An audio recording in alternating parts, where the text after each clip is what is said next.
Nak bertanya tentang masa depan golongan muda untuk yang akan kami hadapi. Sebab kalau kita tengok sekarang ni ekonomi negara, hutang negara tu makin lama makin naik. Saya rasa dah 650 bilion rasanya. Saya tak tahulah tepat atau tak. Dan menjadi masalah bagi kami anak muda ni, apakah jalan yang boleh Datuk Seri beri pada kami sekiranya satu masa nanti kami untuk hadapi masalah hutang negara ni. Itu saja. Mengenai hutang negara itu serius. You see, anak muda ni kadang-kadang yang sokong UMNO, saya pun tak faham. No, I'm serious. Sebab itu saya ambil alih itu Menteri Kewangan 90 akhir 91. Di antara kerja saya pada masa itu, ya, jaga ekonomi, jangan hutang. Mula saya kata belanjawan berimbang. Lepas itu ada lebihan sikit. Pasal lebihan sikit, saya guna untuk bayar hutang lama. Berapa saya bayar hutang lama yang bukan ikut jadual, prepayment. Prepayment punya pra-pembayaran. Belum cukup tempoh, bayar dulu. 12 bilion. Itu tahun 90-an. Okay. Ada keluar utusan? Tak adalah. Ya.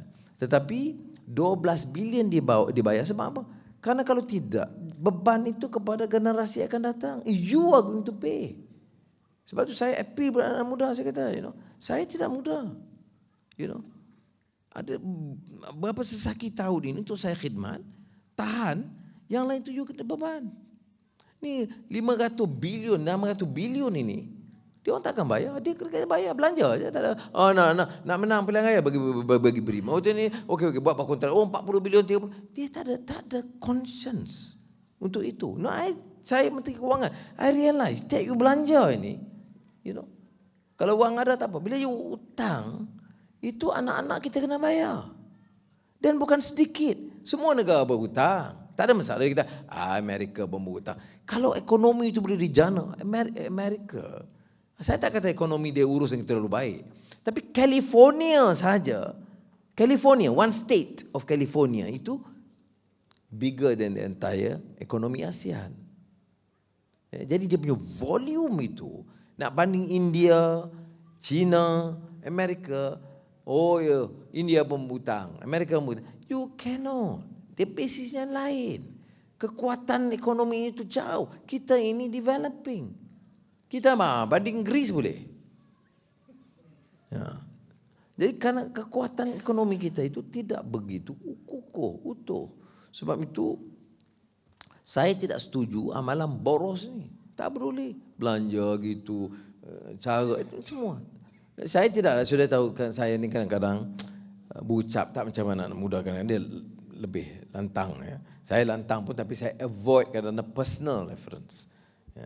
Macam katalah pergi 100 million US, 350 juta untuk filem Bollywood. Tapi senyap. Bagi saya, it's difficult because I don't want to, talk about personal reference. Tapi this, how do you explain?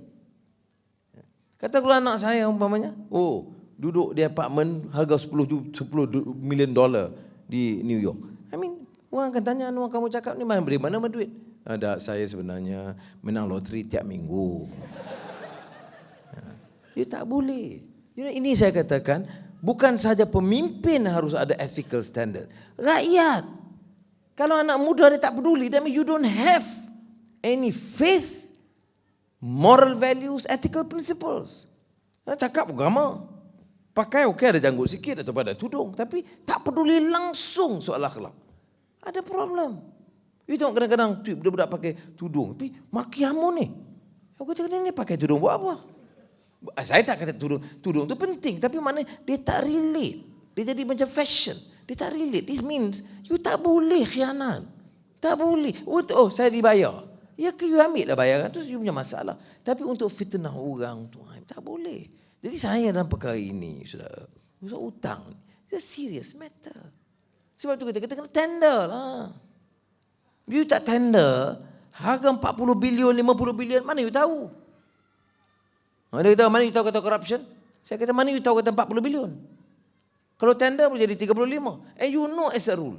Macam tu. Jadi inilah sebabnya mengapa saya anggap dari segi pengurusan ekonomi sangat lemah dalam kerajaan sekarang. Dan macam tak peduli. Bawalah fakta mana. Ini semua pembangkang ni memang exaggerate. Sebenarnya ekonomi kita masih antara yang paling kukuh di ASEAN. Ini cakap dari mana?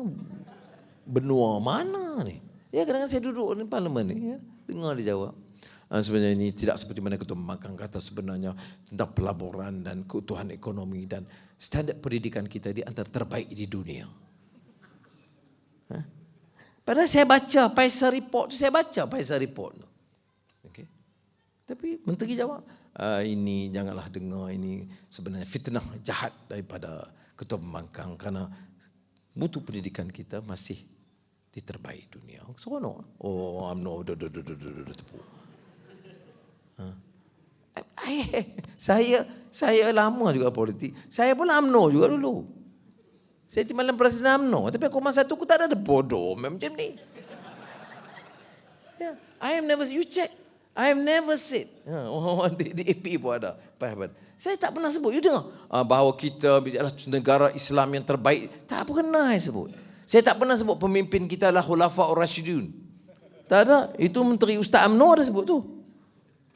Khulafaur Rasyidun.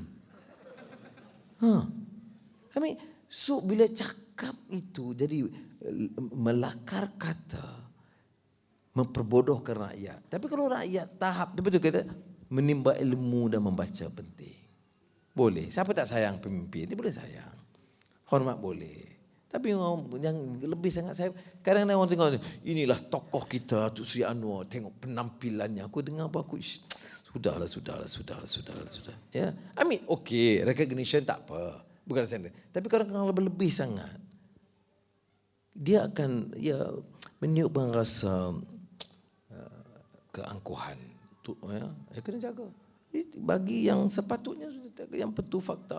Jadi calon kita Anwar Ibrahim, tapi apa dia buat? Jangan, tak boleh bagi tahu. Tak kena bagi tahu lah mana. Jadi orang berhak tahu, tapi janganlah sampai melebih sangat. Jadi ini masalah pemimpin kita. Macam Dr. Mahathir yang rosak, dia satu tak pernah tebak. Tapi masa dia jadi pemimpin terulung di dunia. Contoh seorang pemimpin yang sangat prihatin rakyat. Tengok anak, billionaire. Tapi paling bersih di dunia. How can you become bersih when anak you to top billionaire in the country? Tell me. Daripada mana boleh dapat?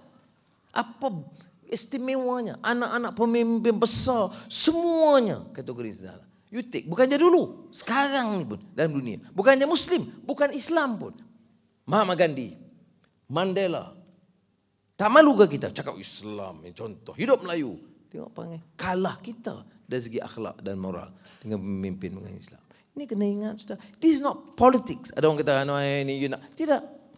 Ini bukan soal persaingan politik di antara Pakatan Rakyat dengan BND. Ini soal prinsip yang mesti ada di setiap orang. You nak masuk UMNO, masuklah. Tapi kena pertahankan yang ni. Kalau you masuk, you nak mengampu je, menyampah aku.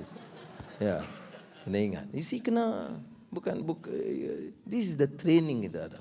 Ya, kena.